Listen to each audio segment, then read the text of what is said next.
कलयुग केवल नाम आधारा, सुमिर सुमिर नरोत्तर पारा। एक बार भगवान का नाम लो तो एक पल के लिए आराम जरूर मिलता है। मेरे शासन में अच्छे भी होंगे, खैर बुरे ज्यादा कार्य होंगे राजन, लेकिन अब की है मेरी बारी, मुझे शासन करना है इस पृथ्वी पर। जब आप दिया तो इस गाय और बैल को मत सता, इसे जाने दे।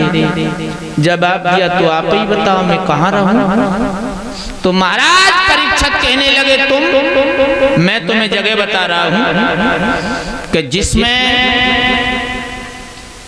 जिस घर में भगवान का भजन न होता हो तू वहां रहे, जिस घर में भगवान का अपमान होता हो तू वहां रहे, जहां पर झूठी गप्पे लड़ाई जाती हो तू वहां रहे, जहां जुआ खेला जाए तू वहां रहे, जहां शराब पी जाए तू वहां रहे, और तू कंचन में निवास स्वर्ण जैसे का तू सोने में निवास कर। महाराज परीक्षित के माथे पे सोने का मुकुट लगा था। कलयुग ने छलांग लगाई, मुकुट में समा गई। महाराज का दिमाग खराब हो गया, बुद्धि बदल गई। कलयुग का प्रभाव, शरीर का संतुलन खराब हो गया। फौरन वहां से चले और आकर के लोमस ऋषि के आश्रम में पहुंच गए। तो लोमस ऋषि समाधि लगाए भगवान का भजन कर रहे थे, लेकिन कलयुग का प्रभाव, महाराज सोचने लगे इस महात्मा ने मुझे देख करके नेत्र बंद कर लिए, ये ढोंगी है, पाखंडी है। और फौरन एक मरा हुआ सर्प उठाया और लोमस ऋषि की गर्दन में डाला। जैसे ही लोमस ऋषि की गर्दन में डाला, ये खबर लोमस के बेटा श्रृंगी ने जब सुनी है कि मेरे बूढ़े बाप का अपमान उस राजा परीक्षित ने किया है, तो श्राप दे दिया, जा रे राजा,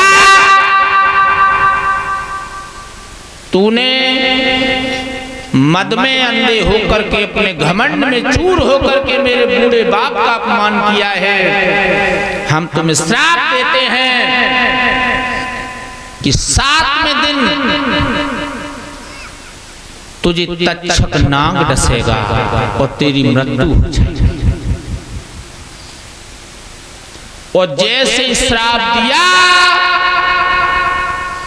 अरे भैया इधर सूत जी समझाते हैं सोनकादिक ऋषियों, महाराज परीक्षित को श्राप लग चुका। सोई महाराज परीक्षित ने अनशन व्रत धारण कर लिया, भोजन को त्याग दिया, वस्त्रों को त्याग दिया, घरबार को छोड़ दिया। और महाराज परीक्षित गंगा मैया के किनारे आकर के पद्मासन लगा करके बैठ गए। इधर मेरे भगवत प्रेमियों, इधर तो महाराज परीक्षित पद्मासन लगा करके बैठे हैं, लेकिन इधर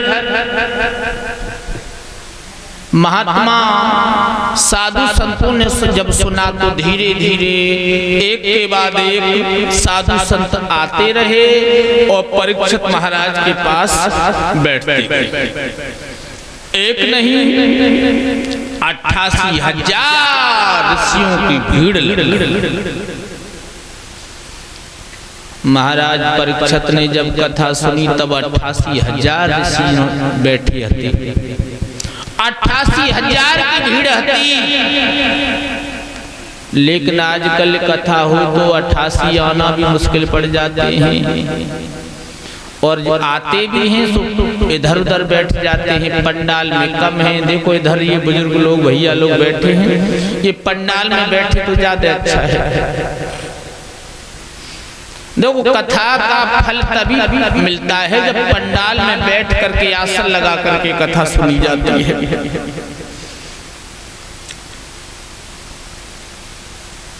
88,000 ऋषियों की भीड़ लग गई। इधर सुखदेव जी महाराज जन्म लेकर के जब चले हैं तो वहीं पर पहुंच गए जहां पर महाराज परीक्षित बैठे हुए थे। जैसे ही सुखदेव महाराज को आता हुआ देखा, सोई उठ करके सबने स्वागत किया। आइए श्रीमन, एक ऊंचा आसन दिया और आसन पे सुखदेव जी को बिठाया। महाराज आसन ग्रहण करो। विद्वानों में कुछ मूर्ख स्वभाव के साधु संत बैठे थे, कहने लगे भैया ये हमारी बहुत बड़ी भूल है। क्यों? अरे हम इतनी आयु में इनसे बहुत बड़े हैं और जब ये छोटा सा बालक आया तो इतना बड़ा सम्मान, उठ करके स्वागत किया। लेकिन विद्वान पुरुष कहने लगे नहीं ये हमारी भूल है। मनुष्य आयु से कभी बड़ा नहीं होता है, जिसके पास ज्ञान है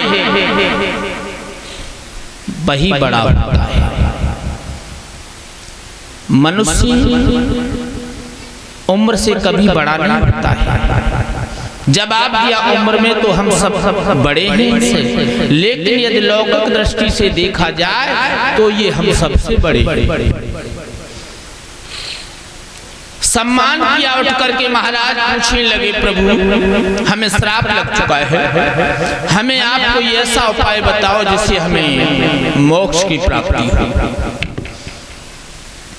महाराज परीक्षित ने सुखदेव जी महाराज से केवल 2 प्रश्न पूछे।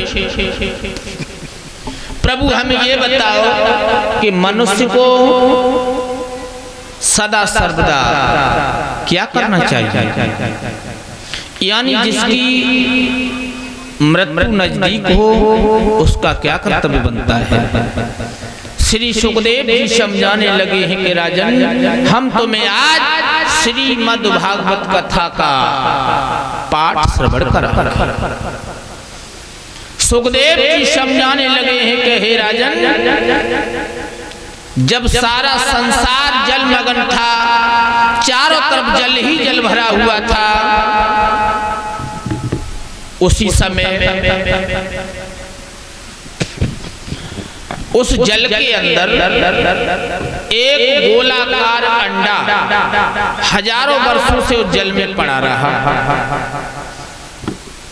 अचानक वो अंडा फटा और उस अंडे से विष्णु भगवान निकले और विष्णु भगवान निकल करके जल की सतह पर जाकर के शेषनाग की सैया बना करके आराम से लेट गई। अचानक भगवान विष्णु की नाभि से एक ज्योति निकली, सो जल के ऊपर आ गई और जल के ऊपर आई तो उससे सुंदर सा कमल बन गया। जब कमल बना तो उससे ब्रह्मा जी पैदा हुए। कमल पर बैठ करके ब्रह्मा जी सोचने लगे मैं कौन हूँ, कहाँ से आया हूँ, चारों तरफ जल ही जल भरा हुआ है। तो ब्रह्मा जी उस कमल के छिद्रों से निकले, उसकी तनी को पकड़ करके नीचे चले कि चलो ये पता लगाता हूँ कि ये मेरा जन्म स्थान जो है वो कहाँ से निकला है। नीचे गए और घबरा करके फिर ऊपर आ गए, फिर नीचे गए, फिर ऊपर आ गए। ब्रह्मा जी को हजारों वर्ष बीत गई, लेकिन उन्हें यही नहीं पता लगा पाया कि मेरा जन्म स्थान निकला कहाँ से है। फिर आकर के बैठ गए तो आकाशवाणी ने कहा ब्रह्मा जी आप तप करो। सोई ब्रह्मा जी ने जब तप किया है तो सारा रहस्य समझ में आ गया। आकाशवाणी ने कहा ब्रह्मा जी आप सृष्टि का विस्तार करो, संतान उत्पत्ति करो। सोई भक्तों ब्रह्मा जी ने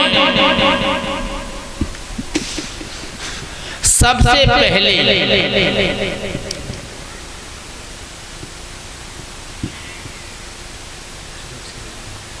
4 पुत्रों को पैदा किया,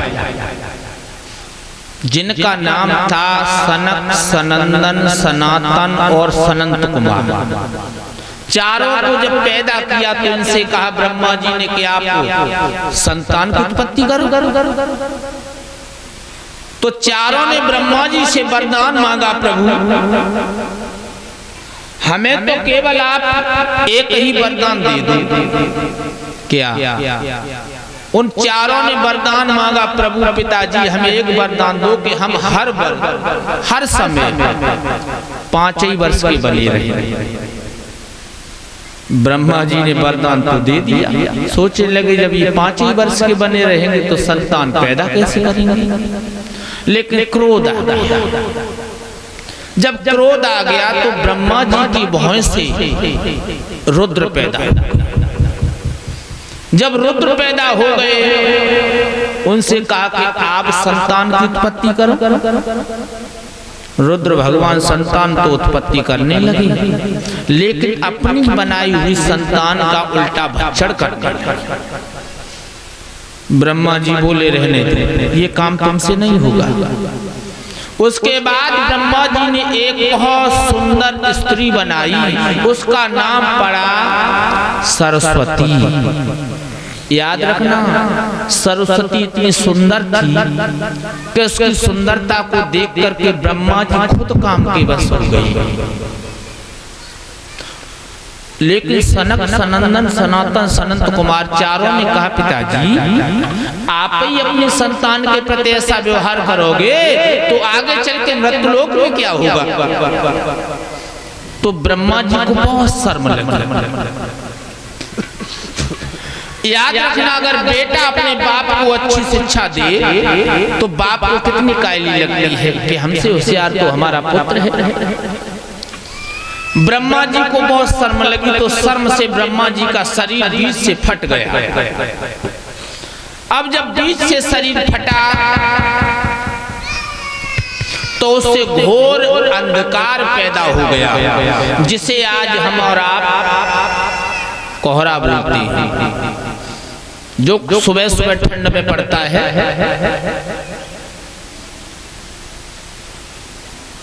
पुनः ब्रह्मा जी का जब शरीर जुड़ा तो ब्रह्मा जी ने अपने दाएं बाएं अंगों से एक स्त्री पुरुष का जोड़ा बनाया।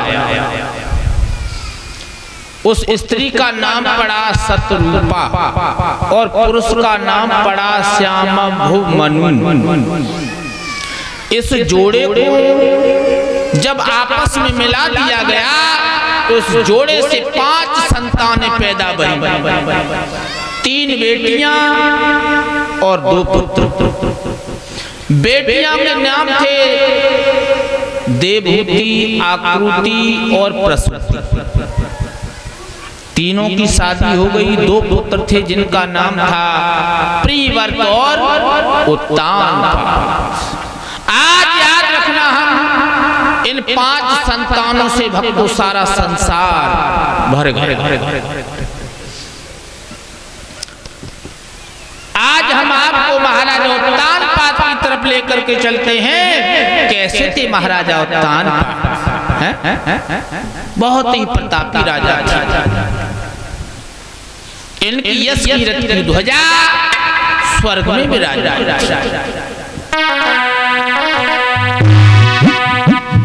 इससे पहले हम इधर जो ये लोग बैठे हैं उनसे निवेदन करेंगे, भैया हाथ जोड़ के निवेदन है, आप पंडाल में सब लोग आ जाओ। ये जो इधर बैठे हैं आसन बिछा हुआ है, आराम से यहाँ बैठो। देखो कितनी सुंदर जगह है। ये दीवार के सहारे भैया लोग बैठे हैं इधर। कथा ऐसे ना सुनी जाए। आप ना देखो, जितनी देर बैठो उतनी देर पंडाल में बैठो, चाहे 1 घंटा का टाइम हो आपको, लेकिन पंडाल में बैठा करो।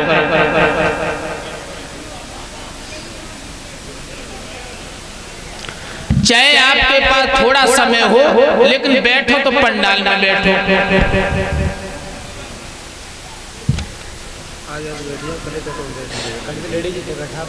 आज का है जी कह रहे हैं कि मनी करते नियम हो न महाराज। देखो आप सही कह रहे हैं, लेकिन हमारे सामने अगर कोई नहीं होगा तो हम कैसे कथा सुनाएंगे। उधर हर नजर हमारी उल्टी जाती है। हाँ, देखो सामने सुन तो रहे हो, वहां से भी हम जान रहे हैं सुन रहे हो, लेकिन यहाँ पे आराम से बैठो। हम यहाँ बैठे, हमारे सामने बैठो। वक्ता का और श्रोता का जब आपस में मिलन होता है तब कथा कहने और सुनने का आनंद प्राप्त होता है। इसमें बुरा मानने की कोई जरूरत नहीं है।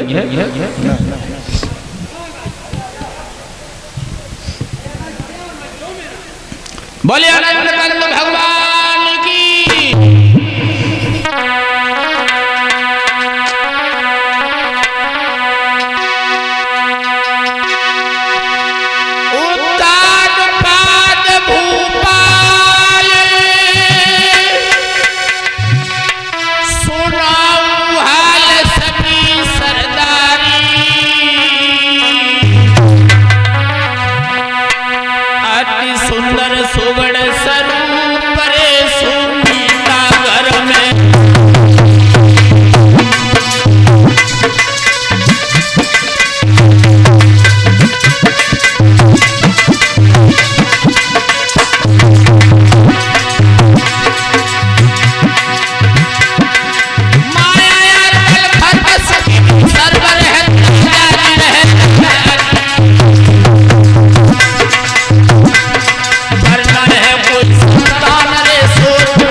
महाराज के घर किसी बात की कमी नहीं थी, सोने चांदी से भंडार भरे हुए थे, लेकिन कमी थी तो केवल औलाद।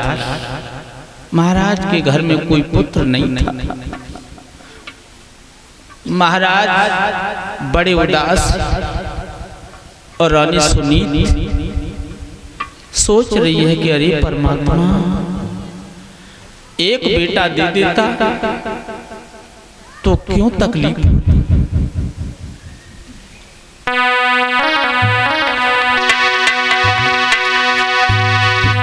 बेधना तेरी नजरी निरा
मैया सुनील आंगन में रो रही है। हे परमात्मा, एक बेटा दे देता तो तेरा क्या घर जाता। सारे दिन महाराजा तान पादरास रहते हैं। एक दिन मैया सुनीत बोली, राजन हाँ एक काम करो। क्या? अब मेरे संतान नहीं होगी।